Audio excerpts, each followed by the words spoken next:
bienvenue sur Top Sport, bonjour à tous.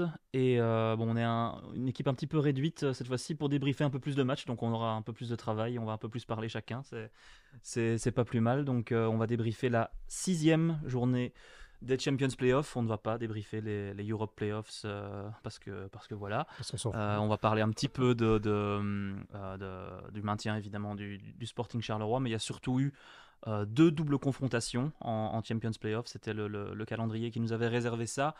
C'était un petit peu pivotal, je vais dire, enfin un petit peu un moment charnière dans ces playoffs 1 avec Anderlecht qui a affronté 2 fois le Cercle, l'Union qui a affronté 2 fois l'Antwerp et Bruges et Genk qui se sont affrontés à 2 reprises également. On savait qu'il y aurait pas mal d'enseignements à tirer après ces deux doubles confrontations. J'ai presque envie de dire qu'il y en a moins que ce qu'on aurait pu le croire, parce qu'il y a 2 équipes qui ont fait le 6 sur 6, c'est-à-dire l'Union et le club de Bruges. Peut-être qu'une conclusion qu'on peut déjà tirer, c'est que Genk n'est plus dans la course. Mathématiquement si, mais n'est plus vraiment dans la course pour le titre, alors qu'on les pointait comme un candidat solide. L'Union s'est remise dans la course pour le coup, a eu une très belle réaction d'orgueil en battant 2 fois l'Antwerp. Euh, le club de Bruges a confirmé qu'il était vraiment, vraiment un grand candidat au titre. Et on va parler un petit peu de tout ça, un petit peu de qui a gagné des points, de qui a perdu des points. Ça va donc être aussi notre top flop. Et avec moi, donc Xavier Thirion et Julien de Noël. Je vais vous demander, et je vais le faire moi-même cette fois-ci aussi, mais je vais commencer par vous. Votre top et votre flop du week-end, qui a gagné des points, qui a perdu des points, top ou flop malgré eux aussi, ça peut être le cas. Xavier, je vais commencer par toi, ton top et ton flop du week-end. Le top pour moi c'est Puertas, c'est pas uniquement du week-end mais de la semaine. Pour Mhm. moi c'est Oui, lui c'est qui ça. a, Quand je c'est dis le lui qui week-end, c'est a, de ces deux ouais, rencontres, ouais. je pense que c'est lui qui a vraiment remis l'Union sur la voie du succès, rien Mhm. qu'avec son talent, rien qu'avec quelques coups d'éclat. Euh, et le flop c'est un peu lié aussi à cette double confrontation contre l'Antwerp, puisque pour moi le flop c'est l'Antwerp qui ne joue pas son rôle dans ses playoffs. Bon, évidemment, il y a beaucoup de soucis financiers, beaucoup de soucis en interne à l'Antwerp. Mhm. Mais le comportement de l'équipe dans ces playoffs, à la limite, ça les fausse un petit peu, malheureusement. La façon dont ils jouent, dès qu'ils encaissent un goal, j'ai l'impression Ouais. qu'ils baissent les bras. Donc on peut se poser quand même beaucoup de questions là-dessus. Ce sera par exemple Antwerp-Bruges la semaine prochaine. Je ne sais pas dans quelle mesure l'Antwerp va jouer vraiment le jeu, d'autant que ce sera à 4 jours de la finale de la Coupe de Belgique. Bien sûr. Là, évidemment, on peut remercier encore une fois les décideurs qui ont mis cette finale de Coupe de Belgique en plein milieu des playoffs. Ça ressemble vraiment à rien. Je Ouais, trouve ça ridicule. ouais, c'est vrai. On a longtemps, Euh, pendant longtemps, on disait avant les playoffs, ça fausse les playoffs aussi. Du coup, on demandait peut-être de les mettre après, mais c'était Mais compliqué. c'est Là, ils ont tellement décidé de les simple de mettre. la mettre en fin de saison comme partout. Ouais, En plus, ça oui. clôture d'une très belle manière une saison, généralement. Donc voilà, et pour l'Union, ce sera pas simple non plus, hein, parce que l'Union accueille dimanche Anderlecht, aussi à 4 jours de sa finale de Coupe. Donc ça met vraiment les deux finalistes en difficulté. Et psychologiquement, l'Union, évidemment, a pris un sacré avantage sur On est l'Antwerp bien en les d'accord. battant, je crois, 7-1 sur l'ensemble des deux Mhm. rencontres. Pour rebondir sur ce que tu dis sur l'Antwerp, avant de passer à Julien, en plus, on a ces rumeurs d'un départ de Mark Van Bommel. Globalement, parce que à cause de l'incertitude en coulisses, mais aussi tout simplement parce qu'il a un CV, un nom qui font qu'il est très suivi Mhm. à l'étranger. Que, voilà, il a réussi le doublé la saison passée. Il fait pas une mauvaise saison en soi, donc c'est normal, je pense qu'à un moment il s'en aille. Mais donc même sa façon de s'exprimer après la défaite à l'Union était un petit peu déconnectée, je trouve. Euh, oui, c'est vrai que l'Antwerp c'est un petit peu Je pense qu'ils n'en ont vraiment plus rien à faire des playoffs. Par ouais, contre, on peut imaginer que les joueurs vont la jouer à fond cette finale, parce qu'une finale, c'est quand même quelque chose de oui bien spécial. sûr. Même s'ils sont plus payés comme ils le devraient, etc. Là, je pense qu'ils vont la jouer à fond, contrairement aux playoffs. Et ça les assure en plus d'un ticket direct pour une Coupe d'Europe. Pour le détail, l'Antwerp ne peut plus être champion. C'est mathématique. L'Antwerp est officiellement champion sortant. Ils ne peuvent plus être champions, comme le Cercle d'ailleurs. Mais bon, voilà, l'Antwerp étant champion en titre, c'est toujours à souligner. Après cette double défaite, ils ne peuvent plus être champions. Julien, ton top et ton flop. Mon top, ça va être dans le bas classement. C'est Charleroi qui s'est officiellement maintenu Mhm. avec cette victoire contre Eupen. Donc, ils ont signé, si je dis pas de bêtises, 10 points sur 12. Donc, c'est un Je bilan pense, oui. de patron. Hein. Voilà, faut dire ce qui est. Il y avait un peu des doutes sur la manière dont ils allaient aborder ces playdowns. Est-ce que mentalement l'équipe était capable de jouer ces matchs à coup près? quand on avait une équipe comme par exemple Courtrai qui était en pleine bourre juste avant. Puis au final, c'est tout l'inverse. Courtrai s'est un peu effondré, même s'ils ont battu Molenbeek ce week-end. Mais Charleroi a montré, non, on est là, on sait être là. Et voilà, 10 points sur 12, le Mathia qui a acquis avec une avance confortable. Donc il n'y a rien à dire. Maintenant, il faudra voir un peu la saison prochaine, il faut déjà y penser. Parce que ça va être un été de reconstruction pour les Carolos. Ouais, il y a eu un petit doute après quand ils ont trébuché à domicile contre le RWDM. Ils pouvaient même... En fait, je me demande si le déclic, ça n'a pas été qu'ils ne perdent pas ce match-là, alors qu'ils devaient le perdre. Et derrière, voilà, ils ont déroulé. Je pense que s'ils avaient perdu ce premier match contre Molenbeek, psychologiquement, ça aurait peut-être été difficile. Ça aurait été autre chose. Tu dis, Julien, que c'était un été de reconstruction, mais il y a déjà une belle base avec 2000, manifestement. Oui, il y a l'entraîneur qui est là avec ses idées, pris. etc. Mais il y a quand même pas mal de joueurs qui vont partir. Ouais, tout à fait. Des joueurs qui sont en fin de contrat. Puis des joueurs qui ont montré qu'ils n'avaient pas le niveau, en fait, simplement. Donc je pense que ça va être un peu... va quand même falloir beaucoup changer certaines choses. Mais 2000 est là, il va pouvoir donner le cap. Ce qui est déjà une très bonne chose. Et ton flop donc, Mon flop, ça va être Genk. Qui, sans mal jouer, fait 0 sur 6, est écarté de la course au titre. Pas encore mathématique, mais bon, voilà, il y a 3 équipes devant eux, il y a un gros écart. Mais c'est surtout la manière dont ils sont écroulés contre Bruges en prenant 7 goals en 2 matchs, alors qu'on les voyait comme des gros candidats au titre, vu ce qu'ils avaient proposé juste avant, quoi. Donc c'était assez étonnant. Bruges a été assez chirurgical sur ces 2 matchs. Genk, pareil, mais dans l'autre sens, ce qui est un peu dommage. Donc il va falloir voir comment ils vont aussi gérer ces 4 derniers matchs. Comment est-ce qu'ils vont les aborder. Voilà. Après, on connaît les playoffs cette année. Pourrait très bien faire un bon résultat ce week-end. Les autres font des résultats un peu moins bons. Et points de retard, c'est quand même 4 matchs de la fin. Oui, ça paraît compliqué, fini, mais voilà, on ne sait jamais. Mais j'y crois plus, quoi. C'est ça qui est un peu dommage, c'est qu'en 2 matchs, on est passé de là à là, quoi. Ouais, on savait en fait qu'il y aurait un moment ou un autre, enfin que ces doubles confrontations, surtout entre Genk et Bruges, c'est pour ça que j'avais dit moi que c'était un peu dommage que ces 2 équipes qui étaient les plus belles du championnat, s'affrontent 2 fois comme ça en plein milieu des playoffs. Et je vais rebondir. Moi, ce sera mon top, ce sera le club de Bruges. Je vais citer le club de Bruges de manière générale, mais je pourrais citer par exemple Igor Thiago qui a quand même été très très critiqué. Un peu, malgré lui, hein, je veux dire, c'est pas sa faute si un club a mis 37 millions sur lui cet hiver alors qu'il ne les vaut pas. Je pense que ça lui a pesé un petit peu. C'est un joueur qui était encore un peu mal dégrossi en arrivant en Belgique et qui en a payé un peu les frais. Est-ce que c'est un joueur qui vaut 37 millions? Je ne pense toujours pas. Mais il a fait 2 très gros matchs contre Genk dans la conservation de ballon, dans l'efficacité aussi. Il a marqué les buts qu'il fallait. Il a été très important devant. J'ai aussi envie de mentionner le petit Kyrian Issab qui a fait 2 très gros matchs encore ici ce week-end. C'est la belle surprise de Bruges sur ces playoffs, je trouve. Vraiment. Un but chanceux évidemment avec cette incompréhension entre Mackenzie et Van de Voort. Et puis encore un assist où il fait vraiment tout le travail avant de servir en retrait. Je crois que c'est Vetlesen qui marque ce but-là. Voilà le petit Sab, je pense qu'il part d'un peu trop loin pour qu'on en parle comme un diable rouge potentiel pour l'Euro, comme j'ai pu le lire un peu à gauche à droite. Non, mais sur les réseaux pourrait sociaux. s'installer comme un vrai titulaire pour l'année prochaine. Tout à fait. Et à partir de là, pourquoi pas. Et c'est là peut-être que la patte de Nicky Hayon est importante parce qu'il connaissait ces jeunes, ayant travaillé avec le Club Next. Je crois qu'il a peut-être su faire passer un palier à ces gars-là, aussi à Noussa de l'autre côté sur l'autre flanc. Donc voilà, chapeau au Club de Bruges qui, pour moi, en fait, même s'ils ne sont pas premiers, devient un peu le favori parce que je ne vois pas comment cet Anderlecht-là peut les inquiéter. Maintenant, un match nul suffirait à Anderlecht, évidemment, mais c'est quand même dangereux. Et le flop, oui, j'ai envie justement de parler d'Anderlecht qui, sans faire de mauvais résultats, parce qu'un 4 sur 6 contre le Cercle, c'est pas de mauvais résultats, ne m'a pas convaincu dans le jeu, surtout au Cercle où j'ai l'impression qu'ils sont un peu laissés prendre par les événements en seconde période. Et Luis Vasquez notamment, c'est plutôt lui mon flop vraiment parce que il a été titularisé, encore une fois associé entre guillemets à Dolberg, mais pas vraiment parce que Dolberg est sur l'aile droite. Et malheureusement, en fait, à chaque fois qu'il est titulaire, ses défauts deviennent plus visibles que ses qualités, dans le sens où quand il monte au jeu, la grinta qu'il a et qu'il amène peut suffire. Mais quand il est titulaire, il faut plus que ça.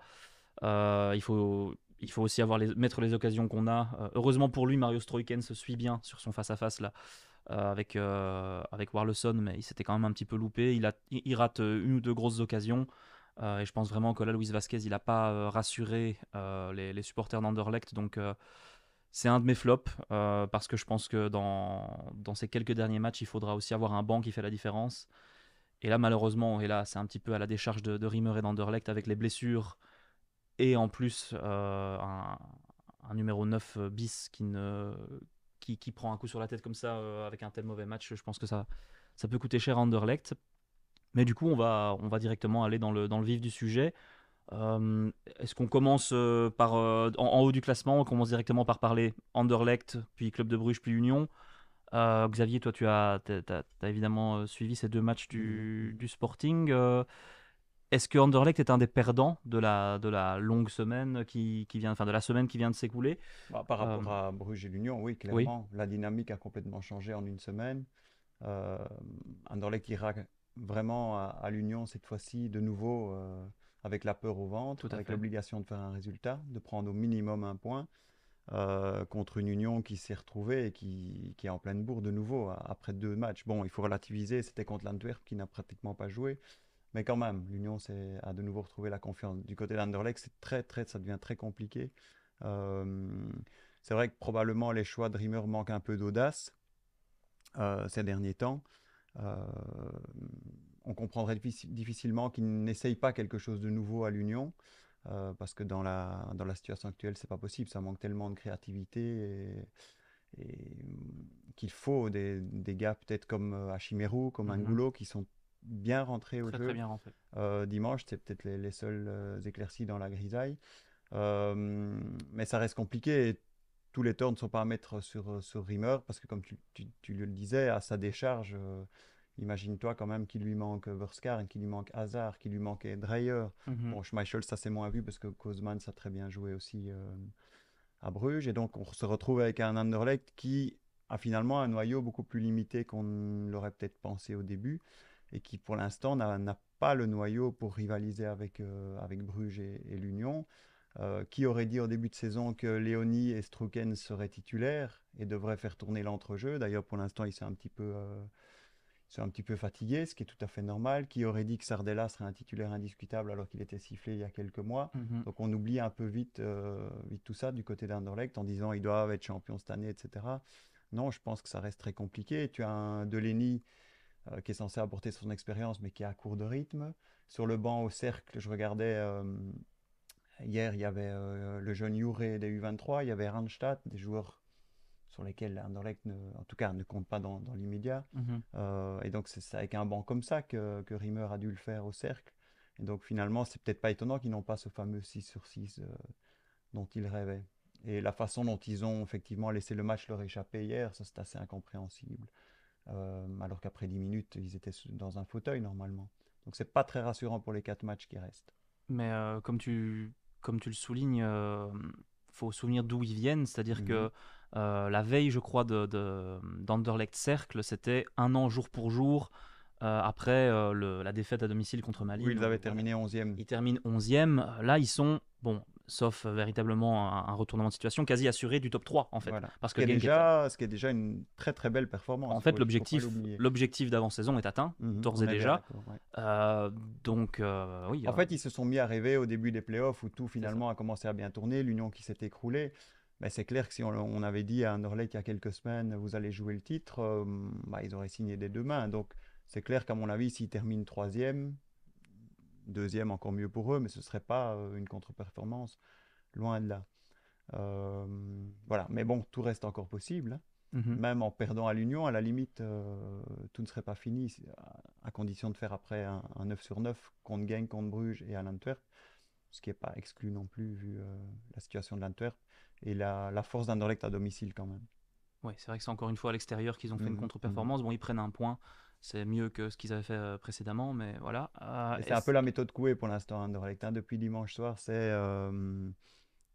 n'oubliez pas qu'à 4 matchs de la fin, on est toujours en tête, Mhm. donc c'est mieux que rien. Tout le monde voudrait à notre place, etc. On sent qu'ils essayent de reprendre de la confiance, mais c'est quand même un leader dont la place de leader ne tient plus qu'à un fil. On a l'impression que ça pourrait casser assez rapidement. À moins que, voilà, Rimmer trouve quelque chose, la petite étincelle dans l'équipe qui va faire que l'équipe va pouvoir aller de nouveau de l'avant parce que pour l'instant, ils subissent les événements, j'ai l'impression, un peu trop. Pour parler de Rimmer, justement, partons du principe que le top 3 est acquis. C'est quand même, du coup, sur papier, une réussite pour Brian Rimmer. Pourtant, il est fort critiqué par à peu près tout le monde, par les observateurs, par les supporters. Ici, il y a encore eu quelques images lors du match qu'on a vu depuis la télé où on voyait Kasper Schmeichel qui était en tribune avec Fred Berg en train de discuter. On sait que Rimmer et Fred Berg discutent, que ce soit du 11 ou de la tactique. C'est un rôle qui est un peu partagé entre les deux. Euh, et si Anderlecht, disons, n'est pas champion, est-ce que Brian Rimmer restera l'entraîneur principal selon toi pour la saison prochaine Je pense que oui, que tant que Fred Berg sera là, et ce sera encore le cas, d'ailleurs ils ont tous les deux prolongé leur contrat, je pense qu'il n'y aura pas vraiment de questions là-dessus. Je pense qu'en interne, ils sont contents de ce qu'il a fait et de la collaboration. On peut peut-être, oui, reprocher d'avoir peut-être pas fait assez tourner son noyau, d'avoir pas assez donné confiance à certains joueurs, à certains réservistes. Pour le reste, on sent quand même un groupe qui vit bien ensemble. Euh, c'est quand même, ça reste un mystère pour moi aussi, un Rimmer, donc je comprends les critiques et les questions. D'un autre côté, je me dis, je réfléchis souvent à ça. Quel est le dernier entraîneur d'Anderlecht qui a fait l'unanimité? J'ai beau réfléchir, il faut remonter à Johan Boskamp dans les années 90. Depuis lors, moi qui suis Anderlecht depuis 30 ans, j'ai toujours entendu les entraîneurs critiquer parce que enfin souvent, parce qu'ils étaient trop défensifs, parce qu'ils n'étaient pas assez audacieux, parce que le jeu n'était pas assez beau. Donc voilà, il faut quand même relativiser tout ça. Et le rôle d'entraîneur est déjà ingrat en soi, et celui d'entraîneur d'Anderlecht, ça, c'est encore le sommet à ce niveau-là. Je me rappelle, c'était pas il y a 30 ans, ça devait être il y a une quinzaine d'années. Ariel Jacobs était très critiqué aussi, alors qu'il a ramené des trophées. C'est peut-être le dernier beau football qu'on a vu, c'était avec Jacobs, alors qu'il était critiqué. Il était À très l'époque critiqué, d'Mbokani, Suarez, ça jouait quand même autrement qu'aujourd'hui. Et ouais. malgré tout, les gens trouvaient encore à redire. Il était très critiqué, je me rappelle de ça. Euh, Il était beaucoup, beaucoup, beaucoup, beaucoup critiqué. Oui, c'est ça, c'est l'image qui me vient en tête quand je pense à Ariel. C'était il y a 15 ans. C'était il y a 15 ans, exactement. Oh là là, ça va vite. Euh, Julien, toi, tu as cité Genk dans tes flops, mais quand même, comme tu disais, Genk a bien joué, mais qui aurait prédit, la dernière fois qu'on s'est vu ici, qui aurait pu dire que ce Genk allait prendre deux valises en fait Oui, au c'est final ça. contre le club de Bruges? C'est quand même assez impressionnant. Oui, bah, Bruges, si Genk arrive avec le jeu impressionnant qu'ils ont eu, arrive à en prendre 7 contre Bruges, ça montre à quel point Bruges aussi est impressionnant. Parce qu'en mettre 7 comme ça sur 2 matchs de cette manière-là, avec une sérénité impressionnante et un jeu qui est totalement libéré depuis que Taïla n'est plus là, bah oui, arriver à en mettre 7 contre Genk, c'est quelque chose. Je pense que personne ne s'attendait à ce que Genk craque comme ça. Voilà, maintenant c'est fait, ils sont hors course. Et c'est Bruges qui a, je trouve, le meilleur ascendant psychologique sur toutes les équipes. Il reste sur 5 victoires consécutives, du coup 16 sur 18 avec le partage inaugural contre le Cercle. Invaincu jusqu'à présent, et on ne voit pas trop qui pourra aller les chatouiller réellement. Ils ont, comme j'ai dit, ils jouent avec une sérénité qui est impressionnante. Ils ont l'air de savoir, ok, on a un but, on sait où on va, on sait comment on va le faire, et ça y va, quoi. Oui, il joue à l'Antwerp qui va être complètement démobilisé maintenant parce que l'Antwerp va se refocaliser sur sa finale de Coupe de Belgique. Je ne serais même pas étonné qu'on voit un Antwerp. Bis, je ne pense pas qu'ils peuvent se le permettre parce que c'est quand même à domicile. À prime, oui, probablement. Il y a des joueurs qu'on va mettre au repos pour éviter tout risque de blessure, des Janssen, des joueurs comme ça. On ne va pas prendre de risques. On est hors course complètement. Allez, c'est bon, ce match, on l'oublie. On se concentre sur la coupe. Et après, ça peut aussi être le match piège pour Bruges. C'est des joueurs qui vont peut-être avoir moins de temps de jeu, vont jouer contre eux. Vont peut-être se dire, bah, c'est le moment où je dois me montrer. J'ai une chance qu'on m'a peut-être pas donné les matchs précédents. Je dois y aller. C'est dans ce genre de match ou alors en équipe qui est entre guillemets favorite, même si bon ici ce sera pas du tout entre guillemets, arrive et se fait bousculer par des joueurs qui ont faim, quoi. N'oublions pas non plus que Bruges va devoir gérer aussi ces deux demi-finales à partir de jeudi aussi déjà la Fiorentina, le déplacement, le match. Donc il faut voir comment ils vont gérer ça, mais c'est clair qu'ils sont dans une dynamique incroyable.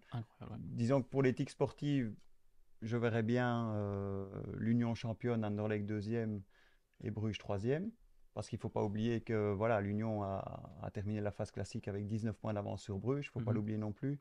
Mais bon, le système en Belgique fait que 10 gros matchs sur 30 ou sur 40 suffisent pour être champion. Donc voilà, ça c'est la réalité, tout le monde est au courant. Et pas oublier non plus que Bruges a terminé la phase classique avec 12 points de retard sur Anderlecht. Donc voilà, pour l'éthique sportive, ce serait pas mal, je trouve, ce trio-là. L'Union, Bruges, l'Union, Anderlecht et Bruges. Mhm. Et par contre, dans la dynamique actuelle, je vois plutôt Bruges champion, l'Union deuxième et Anderlecht troisième. Ouais. Voilà, l'Union peut frapper très très fort. On va passer sur l'Union maintenant, effectivement. François n'est pas avec nous pour en parler. Pourtant, c'était son week-end. Charleroi qui se maintient, l'Union qui fait 6 sur 6. Enfin, l'Union fait un 6 sur 6 et il n'est pas avec nous. Mais on a quand même là, on a l'impression que c'était une réaction aussi un petit peu d'orgueil de la part de l'Union, qui avait à peu près touché le fond. Un 0 sur 12 en débutant le championnat, c'était absolument catastrophique. Euh, Catastrophique dans les résultats et finalement pas toujours dans le jeu. J'allais y venir, j'ai Ouais. pas eu l'impression de voir une Union différente dans le jeu.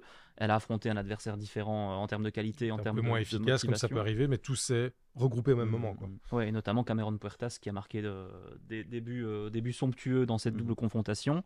Est-ce que maintenant l'Union est vraiment relancée? Est-ce que j'aurais tendance à dire que Bruges peut-être est devenu le favori pour le titre, mais l'Union là quand même, on a l'impression d'avoir retrouvé l'Union en fait, c'est un petit peu ça. Ouais, moi, j'ai l'impression que Bruges est le grand favori dans la dynamique dans laquelle ils sont, avec ce 16 sur 18.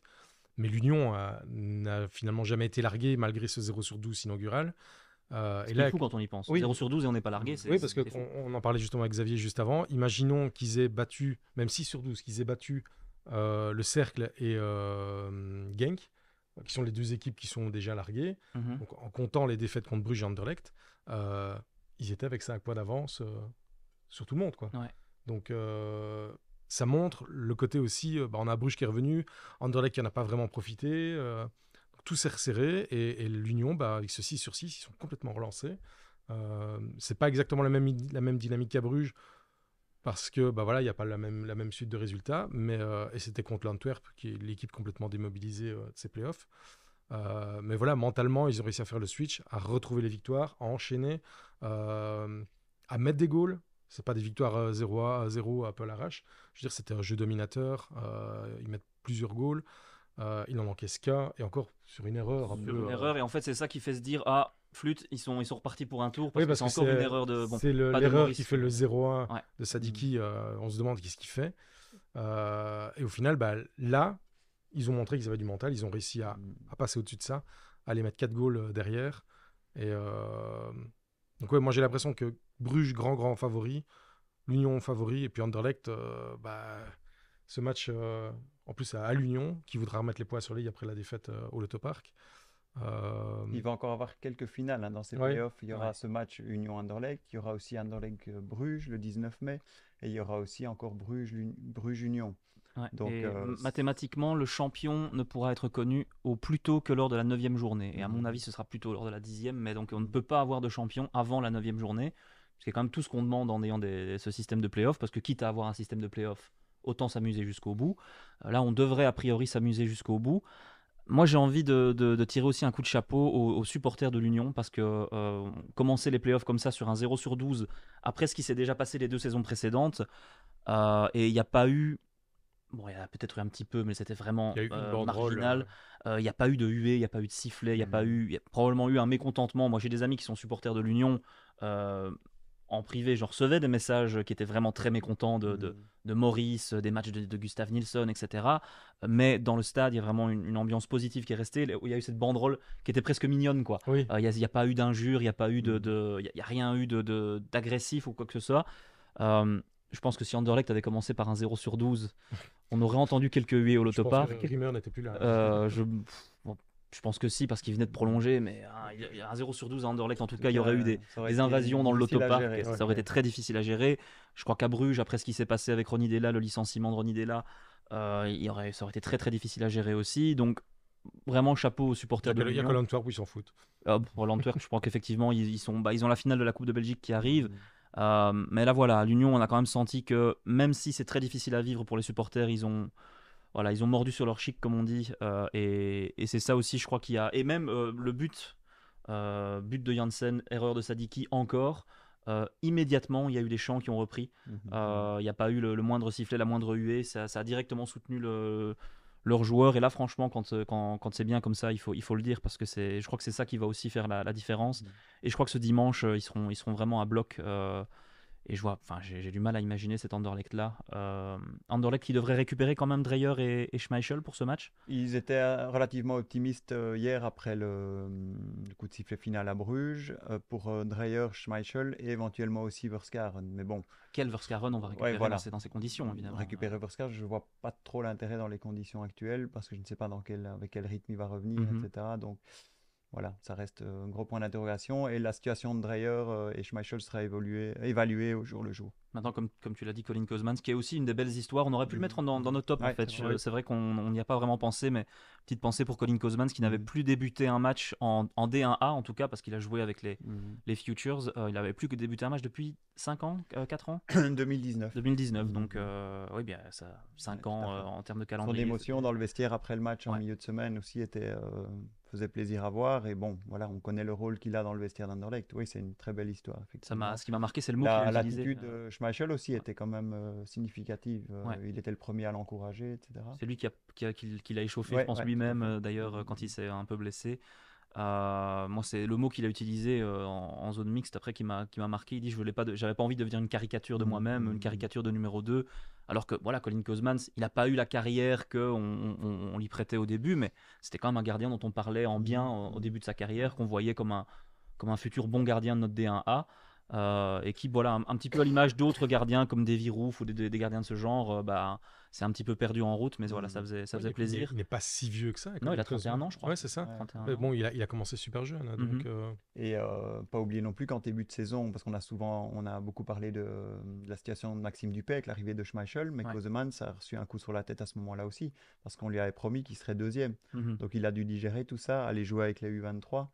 En Challenger Pro League, donc c'était pas simple non plus de remonter la pente. Dans son cas, il l'a fait quand même. Ouais, c'est un peu les playoffs de deuxième gardien, parce que Nordin Hackers qui fait des très bons matchs avec le club de Bruges, et Sonny Lamens aussi en fait, qui a remplacé. Bon, lui pour le coup, il vit des playoffs un peu plus compliqués, mais il a pas grand chose à se reprocher lui-même. En tout cas dans les buts que l'Antwerp prend, donc c'est pas simple non plus pour d'autres gardiens, Maurice Van de Voort, Warleson qui fait une belle bourde à Anderlecht aussi, alors que c'est un des meilleurs gardiens de la Pro League, mais là il s'est bien trouvé aussi. Donc playoff difficile pour les gardiens quand même aussi. Van de Voort, c'est vrai qu'il n'est pas impeccable, alors que lui joue gros parce qu'il va quand même débarquer à Leipzig cet été, il va quand même débarquer, il va devoir passer un palier. Et j'imagine que les observateurs de Leipzig là, sont en train de se dire il va falloir quand même hausser le niveau. Petite pensée pour François qui nous avait bien dit que Maurice ne serait pas relégué sur le banc par Blessing. Et c'est vrai, quand on y pense, c'est toujours un risque. Il y a 4 ou 5 matchs dans ces playoffs. Imaginez que vous mettez le gardien réserviste qui se trouve, vous perdez les deux en fait. Parce que Maurice derrière, vous lui avez mis un coup sur la tête. Et s'il s'avère que sa doublure ne fait pas les matchs qu'on espère, vous perdez les deux gardiens et ça aurait été un gros problème. Voilà, je pense que pour les playoffs 1, on a à peu près fait le tour. Maintenant, on verra aussi. Je pense qu'on peut s'attendre à avoir un cercle qui va avoir un peu plus d'orgueil sur la fin de ces playoffs que l'Antwerp. Surtout si l'Antwerp, imaginons que l'Antwerp gagne la coupe la semaine prochaine, c'est le 9, je crois, c'est ça. Là, l'Antwerp. Il leur restera 3 matchs. Alors là, les équipes qui vont jouer l'Antwerp après la coupe, si l'Antwerp gagne la coupe, et en fait même s'ils la perdent, parce que, oui, à la limite... Ils doivent encore essayer d'aller chercher les barrages. On va vérifier, mais je pense que tu parlais du cercle qui aura de l'orgueil. Je pense que c'est Bruges-Cercle le dernier match, donc si Bruges doit encore avoir des points à ce moment-là, le cercle va pas leur donner. Ça, c'est très heureux d'empêcher Bruges d'être champion. Ça vaudra le détour, ce derby. Donc oui, c'est cette finale en plein milieu de la course, vraiment au titre, c'est quelque chose de ridicule, d'autant plus que, et pour le coup c'est quand même quelque chose qu'on peut prévoir, évidemment ces deux clubs qui sont en course, qui sont encore dans les playoffs, et au moins un des deux est en course pour le titre. Ça va pas être Malines et Lokeren en finale chaque année, ça c'était quand même assez prévisible. On va faire, vous savez, quand on monte les escaliers et qu'on passe 3 marches là, quand on est petit, on va faire pareil, on va passer directement des playoffs 1 au play-down, parce que les playoffs 2, comme on disait, ça devrait être la Gantoise qui va aller emporter. Moi, j'ai quand même envie d'avoir, comme souvent, une petite pensée pour la Gantoise qui a loupé ses playoffs à un point, enfin, même pas à un point près, en fait. et qui est en train de rouler sur tout le monde en Playoff 2 et qui a vu Genk faire en tout cas devenir brièvement un candidat au titre. Et juste Euh, à mesure les playoffs 2, Besnicazi quittera Malines, hein. Je pense que oui, c'est c'est officiel. officiel. Et Van Eysenbroek quittera la Gantoise, donc on verra. Ce sera intéressant à suivre. On va encore avoir le carrousel habituel dans notre championnat. Peut-être le retour de Bob Peters et Glenn de Boek. Les marronniers de notre championnat.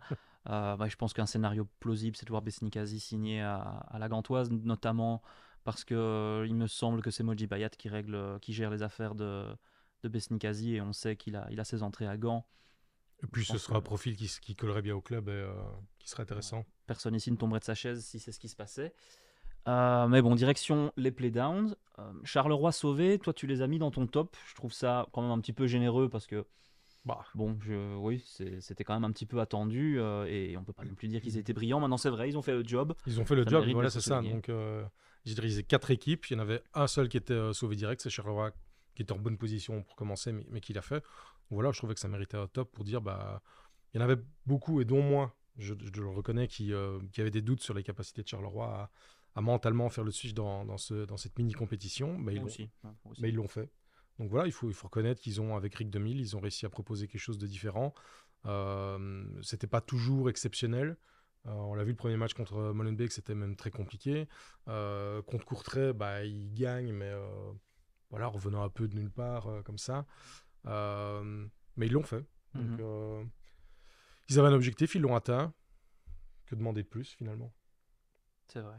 Bon. Ouais, je soulignerais 2 choses par rapport à Charleroi. Rick 2000 qui sauve quand même 2 clubs dans la même saison, c'est quand même une belle perf. Une première en 20 ans. Voilà, après Westerlo, Charleroi. Ouais. Et puis l'énigme Kofi, qui est pas du tout un mauvais gardien, loin de là, qui sauve pas mal aussi de buts, mais qui d'un autre côté n'est jamais à l'abri d'une bourte. C'est incroyable encore. Il a fait trembler Charleroi dans les dernières minutes, encore ce week-end. Oui, d'ailleurs, il va être apparemment, il devrait quitter Charleroi cet été pour le Racing Lens. Moi, je suis pas certain qu'il ait le niveau pour être gardien numéro 1 dans un club qui, au final, le Racing Lens, c'est pas un club qui joue le maintien en Ligue 1, c'est un club qui maintenant commence à viser assez régulièrement les places en Coupe d'Europe. Donc voilà, j'ai pas envie d'inquiéter les supporters lensois, mais j'ai pas l'impression que Hervé Kofi soit un gardien de sub-top de Ligue 1 quand même. Par contre, pour Mehdi Bayat, c'est, je pense, Mehdi Bayat et le club de Charleroi en général, c'est une bonne affaire parce qu'ils vont en tirer quelques millions. Et je crois pas que ce soit un gardien irremplaçable. Effectivement, il y a trop de bourdes à gauche à droite, ce qui était déjà le cas à Moucron en fait, mais ça se voyait un peu moins parce qu'il avait énormément de travail, donc il sortait énormément d'arrêts spectaculaires. C'est toujours le problème de ces gardiens de bas de classement. Bon, voilà me dire, cette saison c'était le cas aussi, il était gardien de bas de classement avec Charleroi malheureusement. Et voilà, effectivement, Kofi qui s'en va, et c'est aussi pour ça qu'on parlait de tout sera à refaire ou presque, c'est-à-dire qu'il y aura Rick 2000 qui aura son mot à dire sur la reconstruction, mais effectivement Charleroi, s'ils ne veulent pas jouer la colonne de droite encore une fois, il va falloir cravacher cet été. Et je crois que Mehdi Bayat en est conscient quand même. Je crois qu'il est conscient que le noyau qu'il a là ne peut pas viser beaucoup mieux. Sachant qu'il faut aussi rappeler qu'ils joueront pas les playdowns chaque année parce que c'est un système qui va. Est-ce qu'il y aura encore des playdowns la saison prochaine? Je ne crois pas. Ouais, encore. Si, ouais. C'est un système qui a été voté pour les 2 saisons. Donc, oui, c'est la réforme actuelle fait que les playdowns sont là. Sont encore là pour la saison prochaine. Jusqu'à la prochaine réforme. Voilà, donc il faudra faire mieux que 14e la saison prochaine pour Charleroi. Ça devrait être faisable. C'est pas non plus un noyau qui doit jouer le maintien, mais je pense qu'un attaquant de pointe qui empile vraiment les buts. Peut-être essayer de trouver un terrain un peu plus conquérant. Un milieu de terrain un peu plus conquérant, parce qu'ici on a bien vu Marco Ilamaritra a fini la saison sur le banc à juste titre, et il va falloir trouver quelqu'un pour être le patron de ce milieu de terrain. Oui, Charleroi, clairement, il y a du travail cet été. Et le RWDM, au final, est-ce que le RWDM peut pas profiter de ce maintien de Charleroi, parce qu'il me semble qu'il joue Charleroi ce week-end? Il joue Charleroi, ouais. Donc vous jouez un adversaire qui est maintenu, qui va probablement faire tourner quand même. C'est quand même, il y a quelque chose à faire là pour le RWDM. Il y a clairement quelque chose à faire. Après, il y a tout un passif aussi. Eric 2000, on sait ce qu'il a eu avec Westerlo, son dernier match. Il ne voudra pas non plus jouer le même coup en disant allez, on s'en fout, le match, on balance. Ouais. Donc je pense que lui, à titre personnel, voudra gagner ce match pour montrer on continue à jouer le jeu et on ne fausse pas la compétition. On joue notre rôle d'arbitre. Mais ça, c'est la volonté de l'entraîneur, peut-être du dirigeant avec Bayat. Après, il y a les joueurs. On sait qu'il y a des joueurs qui sont en fin de contrat, il y a des joueurs qui vont partir, il y a des joueurs qu'on va vendre parce que pas le niveau. Il y a des joueurs qui, une fois que c'est sauvé, bah, ils vont avoir une décompression mentale et c'est normal. On Qu'on peut le pas veuille ou non, oui, c'est qu'on le ça. veuille ou non, on peut pas leur en vouloir. À partir du moment où il y a plus de pression, il y a plus d'enjeu, bah oui, ils viendront pour essayer de gagner. Mais imaginons que Molenbeek marque en premier. Je pense pas qu'ils iront se faire violence pour aller chercher une prime ou l'autre à 2 matchs de la fin. C'est pas ça qui va changer leur vie. D'un autre côté, c'est peut-être l'occasion pour Rick Demy de lancer certains jeunes, comme j'ai dit avec l'Antwerp aussi. C'est des joueurs qui arrivent et qui peuvent avoir faim d'essayer. Donc voilà, je pense qu'il y a comme le club va quand même faire gaffe sur certains joueurs qui pourraient être vendus et donc pas prendre le risque, comme on avait avec Nkuba l'année passée, Ouais. d'avoir un joueur qu'on sait qui a de l'intérêt pour lui, qui peut dégager une certaine somme, lui faire jouer 2 matchs et bam, le mec se blesse. Imaginons, Gas fait les ligaments croisés, Kofi, imaginons, bam, sur les 2 matchs, Ouais. il se fait les ligaments croisés out pour 8 mois. Bah, le transfert, il n'est pas encore officiel avec Lens. Bah voilà, Charleroi passera à côté de quelques millions. Adem Zorgan, par exemple, c'est aussi un joueur qui peut rapporter un petit peu d'argent. C'est vrai que ce serait Voilà. peut-être pas bête de le préserver pour les Alors oui, matchs il y a à venir. évidemment toujours cette volonté des clubs de gagner parce que ça fait bien de gagner, etc. Mais on sait que Charleroi est dans une situation où ils ont besoin d'argent, ils doivent trouver l'équilibre. Moi, je suis Bayat, il y a certains joueurs, je dis, bah, ok, ceux-là, on les met sur le banc, peut-être pas en tribune, mais on les fait pas débuter en fonction de comment le match tourne. Éventuellement, on les fait rentrer, mais on prend pas trop de risques, quoi. Donc oui, le RWDM a une carte à jouer contre Charleroi. C'est un match piège aussi, contre Courtrai. Ils ont fait une très mauvaise première mi-temps, avec peu de rythme. Donc Courtrai était dans un fauteuil une fois qu'ils ont marqué sur finalement la seule erreur du match de Molenbeek. Donc il faudra pas du tout faire la même chose contre Charleroi. Il faudra entamer directement avec de l'impact, du rythme. Et je pense que s'ils font ça, ça devrait le faire. Et surtout dans l'autre sens, dans l'autre côté, on a Courtrai qui reçoit Eupen. Ouais. Courtrai qui doit évidemment aller chercher la victoire pour se maintenir. Et Eupen, c'est pas fini non plus, techniquement. Ils ont toujours que 5 points de retard sur Molenbeek. Et ils jouent contre eux le dernier match. Donc imaginons une défaite de Molenbeek, une victoire d'Eupen. Eh ben, Eupen, ils sont complètement relancés. Donc ils ne donneront pas le match à Courtrai. Ouais, maintenant le RWDM est quand même dans une assez bonne dynamique là, très clairement la main Oui, est oui, bien parce que prise, même donc, quand on voit la deuxième mi-temps contre Courtrai, alors on a aussi d'un côté on a l'impression qu'ils auraient pu jouer 4 heures, qu'ils n'auraient pas réussi à marquer parce que Courtrai défendait vraiment bien, mais il y avait de l'impact, il y avait du jeu, il y avait une vraie volonté d'aller de l'avant. Et je pense que s'ils jouent comme en deuxième mi-temps tout le match contre Charleroi, ça devrait le faire. Mhm. Ouais. Bah écoutez, là on a fait le tour pour les playdowns forcément parce qu'il y a assez peu d'équipes. Ce week-end donc on a Union Anderlecht, le derby de Bruxelles qui va avoir une sacrée importance effectivement. On a l'Antwerp qui va à Bruges et bon. Antwerp-Bruges. Alors Antwerp-Bruges, c'est ça, oui, c'est ça. L'Antwerp reçoit Bruges, tout à fait. Euh, Maintenant, le cercle de Bruges et Genk n'ont plus grand-chose à voir. Maintenant, est-ce qu'on peut imaginer un Genk qui se relancerait? T'as dit que Genk pourrait se relancer. Moi, je sais pas trop. J'ai pas l'impression que Genk.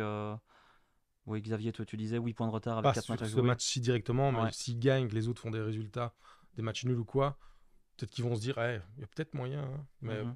voilà, ça me Genk semble quand va même se battre pour la compliqué. 4e place. Ouais. Mais Ouais. mieux que ça, ce sera compliqué. Maintenant, soyons un petit peu dans l'hypothèse. Denis Odoi avait été interviewé après la victoire lors le premier match, la première victoire pardon, contre Genk. Il avait été interviewé, on lui demandait s'il devait choisir entre la finale de Conference League et un titre en Pro League. Et il disait il prend un trophée de toute façon, parce qu'une finale, ça ne veut rien dire. Maintenant, imaginons que c'est Fiorentina-Bruges, je pense. Imaginons que Bruges prenne une belle option. Et qu'ils se qualifient qu'ils aient un pied et 2 orteils en finale de la Conference League. Derrière, une Coupe d'Europe, la possibilité de gagner une Coupe d'Europe, c'est quand même quelque chose qui arrive une fois dans la carrière d'un joueur, et vraiment pas dans la carrière de tous les joueurs pour le Non. coup, alors qu'un titre en Jupiler Pro League, il y a même des joueurs dans le noyau qui l'ont déjà connu. Je pense à des Van Aken, à des Odoi, je pense qu'il a déjà été champion aussi. On a Je quand même pense que le Bruges a retrouvé la dynamique et a le noyau pour enchaîner, ne pas devoir choisir. pour ne pas devoir choisir. Ouais. Ouais, ils sont épargnés par les blessures pour le moment, donc ça aide. S'ils avaient, comme s'ils étaient dans le même cas qu'Anderlecht avec des joueurs importants blessés, je pense que là, ils calculeraient peut-être un peu plus. Ici, Ou une Union qui a un noyau moins large Ouais. et qui peut moins se permettre de faire tourner aussi dans un autre cas. Ouais. La dernière fois qu'Anderlecht a été champion en 2017, ils ont été en quart de finale avec Weiler à Manchester. Ils ont même Tout failli à fait. se Ils qualifier ont failli pour se les qualifier. demi-finales. Ouais. Et ça ne les a pas empêchés d'être champions et de jouer aussi bien en championnat. Mhm. D'être aussi efficaces en tout Ouais, cas. oui, Donc, oui. Bon, c'est fait que jouer bien, c'est pas forcément le terme non. que les supporters d'Anderlecht en tout cas utiliseraient. Maintenant, je vois énormément de comparaisons Weiler-Riemer. Moi, je les trouve un petit peu.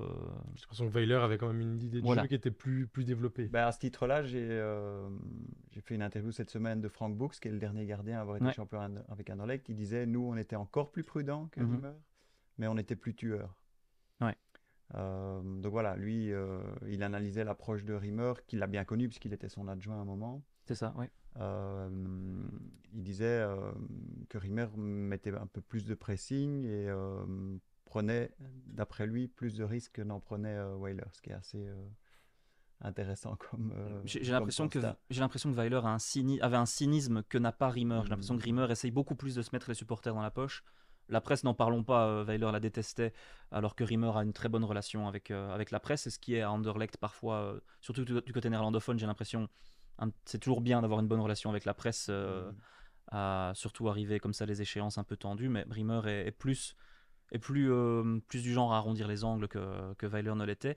Par contre, ça doit du coup être la même interview de Frank Books que j'ai lue, dans laquelle Frank Books soulignait que ce qui pourrait être utile à Brian Riemer, c'est un adjoint qu'il n'a plus en fait depuis septembre.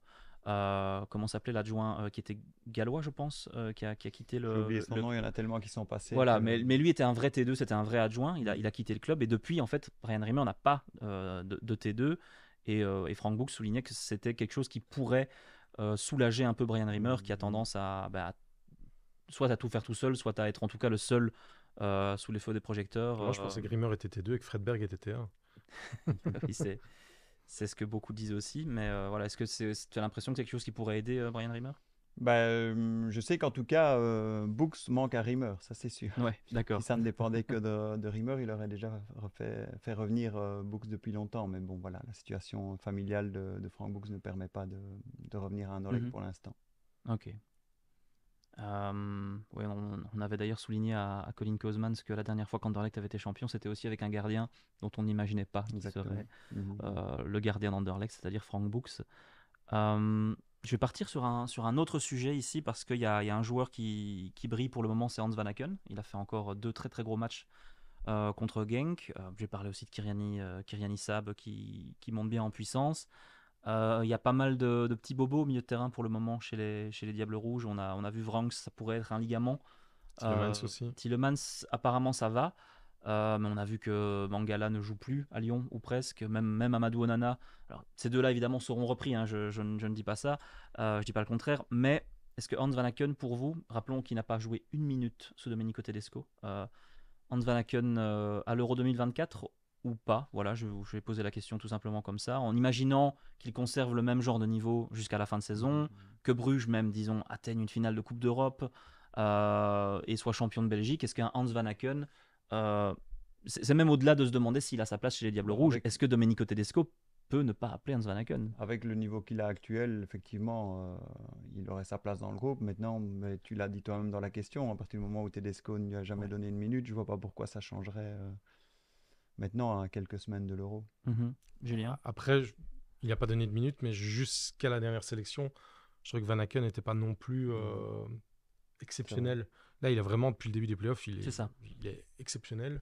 Et dans son style, à jouer entre les lignes, entre l'attaque et le milieu, sans être vraiment un joueur qui va aller chercher à rejoindre les attaquants, sans être un joueur qui va redescendre comme un vrai milieu de terrain, dans ce rôle un peu hybride entre les lignes, je trouve qu'il serait utile chez les Diables, où on a vraiment chaque fois des ailiers percutants qui rentrent, des milieux qui vont percuter, mais on n'a pas un gars qui se positionne entre les deux, comme pourrait l'être De Bruyne un peu, mais chez les Diables, il joue à cran plus bas.